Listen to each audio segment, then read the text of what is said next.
The key to its defences is its so-called tritium safety cell, a rigid steel cage reinforced at key points. Smart describe it as the hard shell of a nut, with small but efficient crumple zones both at the front and at the rear.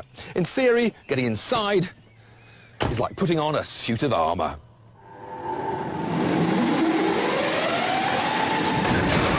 Even when it hits something more than twice as heavy, the bit where you sit is remarkably unaffected.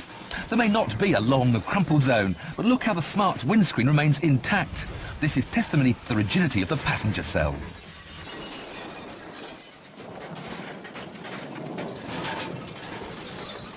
The downside of the shell's rigidity is that there's a greater potential for the crash forces to be transmitted through to the passengers.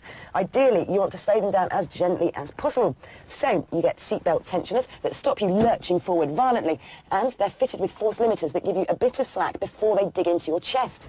The car's also fitted with a driver airbag, a passenger airbag, and a steering column that will retract out of the way in a crash to give you more room to slow down. That's the theory, but no one knows how the car will behave when it's crashed at 70 miles an hour, which is where we come in. We've enlisted the help of engineering guru Dr. James Brighton. His team have converted a Smart so that the brakes, steering and throttle can be operated via remote control. Dr. Kim Blackburn will guide the Smart from a chase car straight into 20 tonnes of concrete block.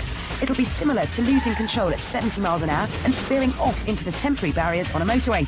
Surely now the Smart has met its match.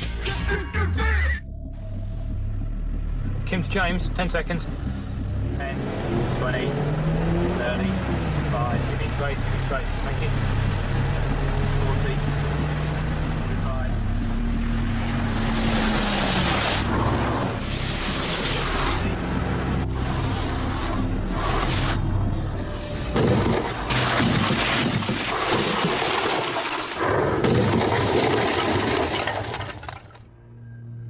From 70 miles an hour to naught in 1 second. Energy that it moved 20 tonnes of concrete, leapt into the air and rebounded to the side of the road. We didn't know what we'd find when we reached the wreckage.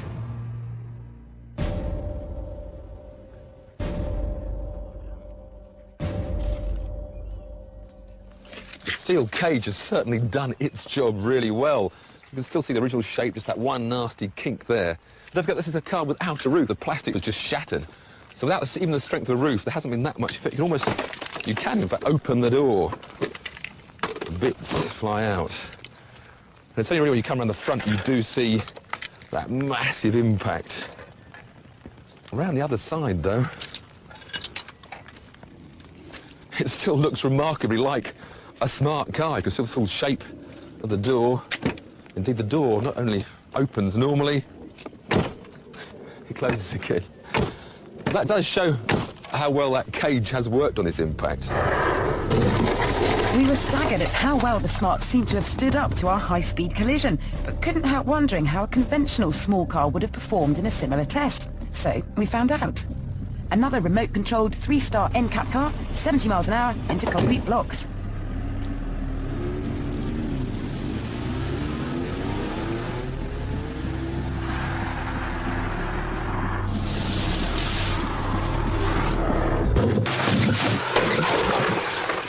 Without a super stiff structure like the Smart's, you can see how this car's bodywork ripples as the shockwave dissipates.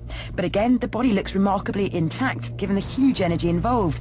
Closer inspection revealed that there had been some intrusion into the footrail, but in comparison, the Smart looked to have suffered even more. Perhaps most surprising was the obvious energy-absorbing qualities of the concrete. The Corsa's greater mass moved the blocks more than the Smart, but in both cases, the concrete didn't necessarily deliver the killer blow you might have thought. But here's the rub.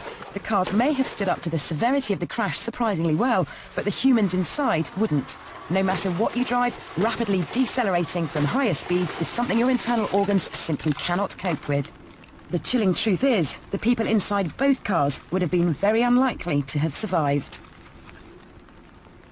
So, how much stick can a Smart take? A lot. But that can't be said for its passengers.